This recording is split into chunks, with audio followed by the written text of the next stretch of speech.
Bonjour et bienvenue dans le podcast de Design Plus. Maintenant, tu vas écouter l'épisode numéro 2 de la saison 12. Le podcast existe depuis 6 ans avec plus de 130 épisodes. Alors, si tu découvres ce podcast, n'oublie pas de t'abonner sur ta plateforme audio et dans YouTube. Dans la saison 12, j'aborde 3 thèmes principaux qui sont souvent oubliés dans les médias. L'emploi, la carrière et la formation dans le design.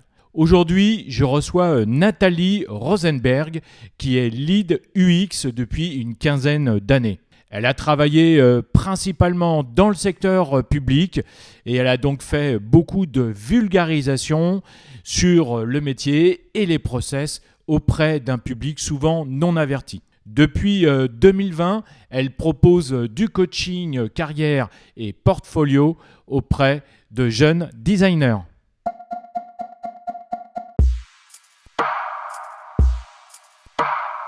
Bonjour Nathalie, comment ça va? Bonjour Laurent, ça va bien et toi?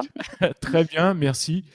Alors, la première question que je voulais te poser, c'est pourquoi tu voulais aborder ce sujet des formations, s'il te plaît? Il se trouve que un petit peu par hasard, j'ai commencé à faire du coaching, auprès de jeunes lycéens étudiants, sur une plateforme de mise en relation entre jeunes professionnels, et notamment, il y avait toujours des questions qui revenaient moi je leur posais la question de savoir quelle formation ils voulaient intégrer, notamment ceux qui étaient peut-être déjà en DUT ou en licence. Alors soit ils avaient strictement aucune idée, soit ils me sortaient toujours les deux-trois mêmes, formations, tu sais, ECV, école multimédia, digital campus. Mhm. Ils avaient une idée complètement faussée de ce qu'était l'UX design et ils connaissaient même pas finalement le panel de métiers qu'il y avait derrière, hein, UX design, product design, UX writer, research et cetera. Et D'accord. puis bon, il y a toujours cette confusion, qu'on retrouve entre, UX design, c'est du graphisme, je veux faire effectivement quelque chose de créatif. Donc pour eux, c'était ça, c'était l'aspect créatif, création d'interface ou de je ne sais quoi. D'accord, ok. Et donc, pour préparer cet épisode, tu as fait un peu de recherche un petit peu sur les formations qui sont présentées aujourd'hui en France. Et j'aimerais avoir un peu ton constat, en fait. Alors les formations, il y en a énormément. Le problème, c'est qu'il y a nulle part, il n'existe une liste exhaustive des cursus. J'ai regardé sur l'ONICEP, sur l'étudiant, alors il y a vraiment pas grand-chose, hein, sur Mm. l'ONICEP, je crois qu'ils doivent, recenser, 2 masters ou 3 masters qui existent sur, des universités. L'étudiant, il y avait rien et pourtant il y a énormément soit, effectivement de masters, soit des écoles privées qui proposent des formations. Le problème, c'est qu'est-ce qu'elles valent? Parce que quand on va regarder un petit peu le détail finalement de ce qu'il y a dedans, il y a des choses très, très disparates. Est-ce que par exemple, il y a que la partie UI? Est-ce qu'il y a l'UX? Est-ce qu'il y a vraiment plus une approche, socio, psycho, pour faire vraiment de l'UX design, product design à fond? Ça, c'est pas très clair et les étudiants savent pas exactement ce dont ils auraient besoin. D'accord. Et voilà, il y a aussi, le dilemme entre formation courte, formation longue. Mhm. Moi, je recommande de faire une formation 9 mois parce que sinon on n'apprend pas grand-chose. Ouais, bien sûr. Ouais. Et d'ailleurs, on parlait aussi en aparté un petit peu de est-ce qu'il faut choisir une école qui propose des stages, une alternance, et pourquoi cette école n'en propose pas aussi. Je crois que tu le disais aussi. Alors, je pense que toutes, quasiment, maintenant proposent la formation en alternance, hein. C'est vraiment devenu, je vais pas dire tendance, mais je dirais quelque chose d'un petit peu normal.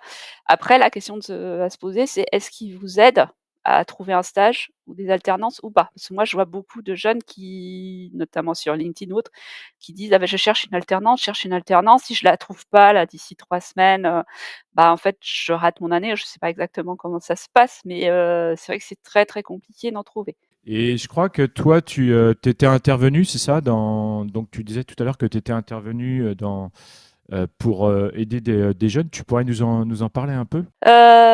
Alors en fait, moi je travaillais là j'étais sur une mission sur Betagouv, autour de la formation professionnelle et c'est dans ce cadre-là où il y avait la responsable communication qui m'avait dit: «Bah tiens, il y a cette plateforme, qui s'appelle, My Job Glasses». On avait échangé avec la responsable Et donc leur but, c'est d'avoir des jeunes qui s'inscrivent et des professionnels. Et puis les jeunes disent: «Bah tiens, moi j'ai envie de faire, je sais pas, UX designer, développeur, ingénieur mécanique, ingénieur chimiste». Donc ils cherchent des gens qui ont ce profil-là, ils prennent rendez-vous et on fait une petite interview qui dure une demi-heure, 1 heure, ça dépend finalement de la motivation des jeunes, et on discute de ça, voilà. Et donc tu disais aussi que il manquait peut-être quelque chose pour rassembler un peu toutes ces formations entre courtes, etc. À quoi tu penses exactement? Dans le cadre de cette mission, justement chez Betagouv, donc c'est un dispositif qui s'appelle Inserjeune, qui avait été mis en place dans le cadre de la loi 2018 sur le droit à l'information sur la formation. Ouais. Et donc c'est un dispositif qui recense toutes les formations à visée professionnelle, et qui donnait des données de type, poursuite d'études, entrée dans l'emploi sous 6 mois, alors je ne sais plus les 2 autres. Hmm. Et donc moi quand je suis arrivée, ça recensait essentiellement les formations infra-bac, donc CAP, bac pro. On devait partir sur les BTS, et à terme, il devait y avoir aussi, les licences, les masters et des formations, privées, mais ça devenait un petit peu plus compliqué. Alors ça permettait d'avoir, un petit peu d'idée sur ce que ça donnait finalement en sortie, Bien sûr. mais pas sur le détail de ce qu'il y avait dans les formations. D'accord. Ok. Et donc sur les formations en elles-mêmes, c'était quoi les différences un petit peu que t'avais trouvées en fait? Qu'est-ce qui se passait? Alors déjà, ça peut être compliqué de voir les contenus pédagogiques. Il y en a Hmm. beaucoup qui les offrent pas comme ça, de manière ouverte. Il faut s'inscrire, Ouais. au Hmm. préalable. Alors après, on se fait spammer, on dit: «Ouais, vous êtes inscrit, est-ce que vous voulez?» Voilà. Mais effectivement, on a des différences. Alors il y en a, on a l'impression que c'est des anciennes formations qui s'appelaient web designer et qui ont juste changé de nom, mais pas forcément de contenu. C'est-à-dire que ça va être très, très orienté effectivement graphisme. On va trouver des formations Photoshop, Illustrator. Hmm. Je sais pas, bon, ça peut être utile, hein, c'est des outils professionnels, qui ont toujours pignon sur rue, mais il y avait pas, par exemple, on parlait pas de Figma ou autres, outils de ce genre. Il y en a beaucoup qui ont rien qui concerne effectivement toute la partie 1re finalement du métier de UX designer ou product designer, qui est, finalement la recherche utilisateur, les éléments de sociologie, les investigations, les enquêtes, un petit peu de sociaux, de data, il y a pas tout ça. Donc s'il y a pas ça, ça veut dire que c'est une formation qui va vous emmener plus vers quelque chose de graphique et pas vraiment un métier du UX design. Ouais. Et pour la petite anecdote, c'est ce que je t'avais raconté, c'est que effectivement, même moi, j'avais cherché une formation rapidement sur Google, et effectivement, dans l'une des formations, il y avait un module communication, en tout cas communication visuelle. Et on peut vraiment se demander quel est l'intérêt d'avoir ça dans une formation UX, UI design, quoi, en fait. C'est assez particulier quand même, ouais. Moi, j'en ai une autre où il y avait un module de code HTML, CSS. Alors ça peut être utile d'avoir des bases, Hmm, mais effectivement, bon, aujourd'hui devenir, développeur HTML, CSS, c'est devenu un vrai métier. bien Pas sûr. comme moi quand je l'ai commencé, parce que j'ai commencé avec ça. Donc voilà, c'était facile. Aujourd'hui, si tu as pas un autre langage avec, du JavaScript, du Python, du Ruby, c'est pas la peine. D'accord. Et qu'est-ce qui se passe au niveau du métier, en fait, tu en parlais aussi. Qu'est-ce qu'il y a au niveau du métier, en fait, du X designer est-ce que c'est intéressant? En fait, c'est vrai qu'il y a une vraie attractivité parce que dans les personnes, par exemple, que j'ai eues sur la plateforme, de mise en relation, il y avait des jeunes, donc des lycéens, des étudiants, mais il y avait aussi des gens en reconversion qui avaient fait un bilan de compétences et à qui on avait dit: «Bah, alors je ne sais pas comment c'est arrivé là». On leur a dit: «Ce métier peut vous intéresser», et qui ont eu envie de le faire. Donc il y a une espèce de fascination, de métier magique. Je sais pas trop d'où ça vient. C'est vrai que si finalement le marché s'était pas un petit peu écroulé là ces derniers temps, n'étaient pas retournés, je pense que les opportunités, elles auraient continué à exister parce qu'il y a encore beaucoup d'équipes où finalement il y a pas d'UX designer, soit il y en a un, alors qu'il devrait y en avoir un petit peu plus, voilà. Mais là, c'est vrai qu'aujourd'hui, bah, il y a peu d'opportunités, même si ça commence à remonter un petit peu. Mmh. J'ai vu là depuis, ouais, je sais pas, depuis, allez, 2-3 semaines, Ouais, ouais, ouais. sur LinkedIn, il commence à y avoir des offres qui reviennent, alors que là, pendant des mois, il y avait mais plus rien du tout. Donc il y a peut-être une petite reprise, on va voir. Parce qu'après, il y a aussi, un contexte mondial qui peut effectivement avoir des effets un peu néfastes sur le marché de l'emploi. D'accord. Et ce qu'il faut que tu soulignes aussi, je crois que c'est que le métier, en fait, est vraiment orienté vers les entreprises en particulier, hein, c'est ça? Alors oui, c'est vrai que la plupart des offres qu'on voit, bah, ça va être, des startups, des scale-up, des licornes, Mm. qui vont effectivement pas mal communiquer dessus. La banque et l'assurance, les sociétés de services, hein, les ESN, ex, SS2I. Heu, Après, il peut y avoir d'autres secteurs qui il y a, quand même pas mal d'offres pour, enfin pas mal, il y a quelques offres effectivement aussi pour le secteur public. Mais après il y a tout un tas de secteurs où il y a peut-être des besoins, où il y a peut-être des offres, mais Mm. c'est vrai qu'on les voit très, très peu passer. Ouais, ouais, tout à fait, ouais. Ouais, ouais, absolument.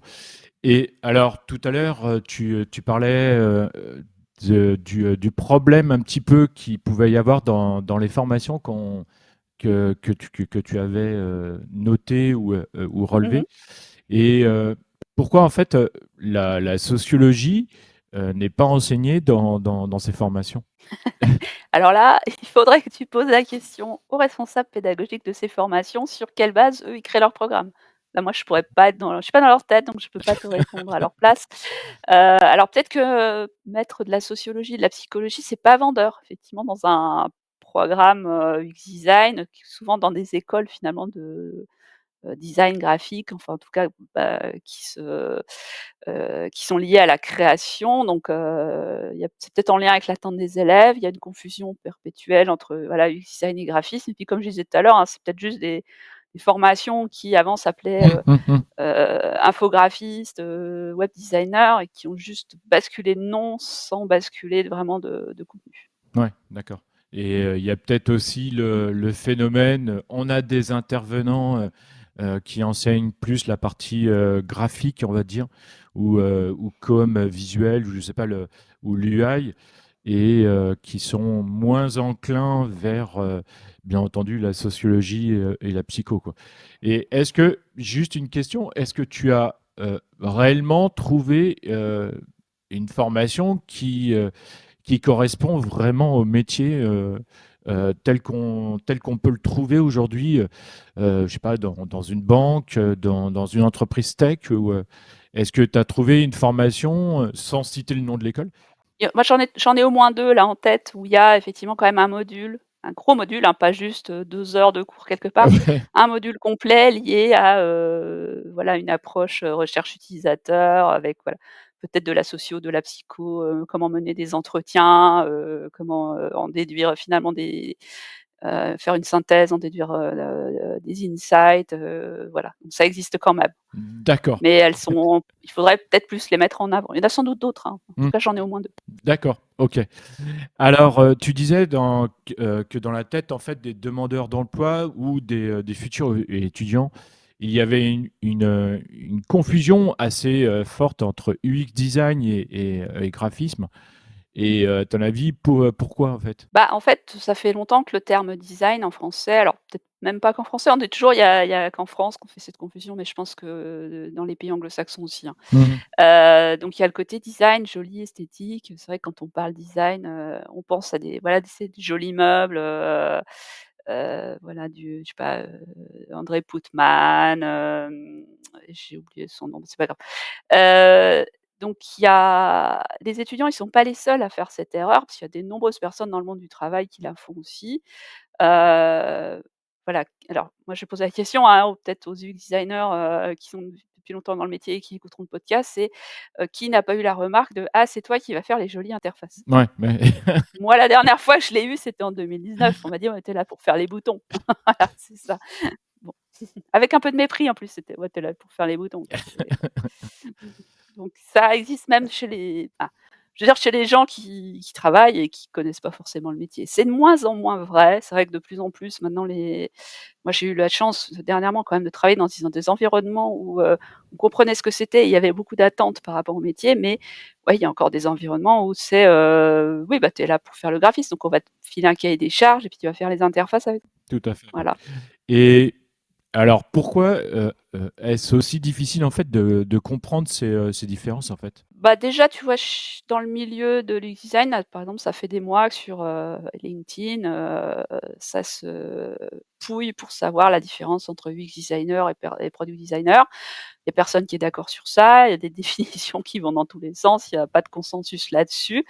Et après quand on regarde les offres d'emploi ou de mission, il y a des grands écarts, hein, finalement, entre ce que les métiers sont censés être et ce qu'on en attend. Mmh mh. Donc en gros, au-delà du titre, ce qu'il faut voir, c'est la définition dans les offres, de ce qui est proposé. Et c'est là où ça peut donner finalement le périmètre de ce que peut être vraiment le métier. J'ai une petite anecdote, voilà, c'est en 2021, moi j'avais passé un entretien pour un poste d'UX writer et pendant l'entretien, on m'a montré une page, c'était des infos un petit peu juridiques. On m'a demandé de commenter. Donc moi, j'ai parlé essentiellement de la composition de la page, de savoir comment finalement pouvaient être présentés les contenus, et cetera. Mais en fait, la recruteuse, elle était intéressée uniquement par mon avis sur le texte juridique. Elle m'a dit: «Est-ce que ça va être compréhensible?» Bah, c'est du texte juridique, je lui ai Ouais. dit que moi, j'étais pas, calée pour voir ça. Il fallait voir peut-être avec les personnes qui étaient concernées par ce texte, Mmh. savoir comment elles le comprenaient avant de le réécrire.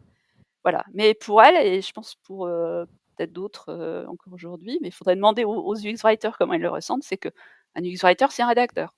Alors qu'en fait, un UX writer doit travailler en relation directe avec les interfaces, hein, sinon voilà, ça sert à rien, j'ai envie de dire. D'accord, OK. Et donc, Nathalie, quel conseil tu donnes, par rapport à ça alors? Bah, par exemple, je leur dis que c'est vrai que le secteur du design numérique, il évolue vite. Il y a des nouveaux métiers qui peuvent émerger. Moi, quand j'ai commencé, on parlait du UX designer et d'ergonome, et c'est tout. Les autres métiers sont arrivés après. Je veux dire, l'UX writer, content designer, c'est quelque chose d'assez récent. On parle de design ops, de Mmh. research ops. Il va y avoir je sais pas quoi demain, donc c'est vrai qu'il faut se tenir un petit peu au jus là-dessus. Et après, c'est aussi sur les secteurs d'activité. Donc comme on le disait tout à l'heure, hein, c'est beaucoup voilà, les startups, les banques, les assurances qui sont visibles et qui recrutent, enfin qui en tout cas postent des offres et il faut savoir chercher finalement dans d'autres secteurs qui peuvent être totalement hors du numérique, qui sont invisibles. Alors notamment, je sais pas, la santé, l'énergie, l'industrie, le social. Alors, pour, conclure, l'épisode, tu voulais, nous donner, heu, des conseils avant de choisir, une formation et ces conseils sont au nombre de 10. Est-ce que tu peux nous les donner, s'il te plaît? Alors c'est, avant de choisir une formation et tout au long, je dirais, de sa scolarité, une fois qu'on l'a choisie. Donc c'est dès le départ, moi ce que je propose, c'est de comparer à minima une dizaine de formations.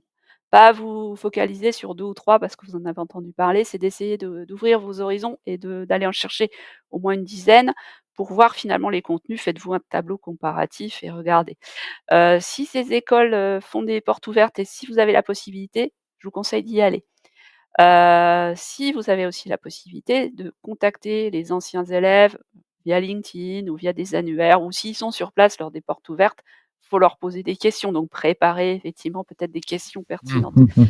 Heu, Participer à des événements, que ce soit en présentiel ou en ligne avec des designers. Il y a Fluppa qui en fait, il y a The Product Crew qui en fait, il y en a d'autres qui en font. Il y a des after work qui existent sur la plupart des grandes villes. Vous pouvez chercher ça sur Eventbrite ou Meetup. Contacter aussi des professionnels via LinkedIn ou des plateformes comme My Job Glasses pour comprendre les métiers et les environnements de travail. Normalement, il y en a quand même, alors, ils sont peut-être sursollicités, mais il y en a qui sont assez ouverts et qui sont prêts finalement à vous consacrer une demi heure ou une heure.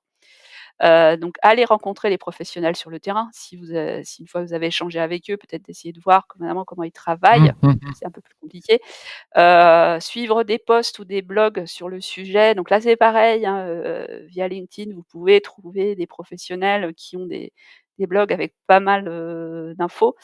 Regardez les professionnels sur YouTube ou écoutez des podcasts aussi sur le métier pour vous mettre vraiment dans le bain.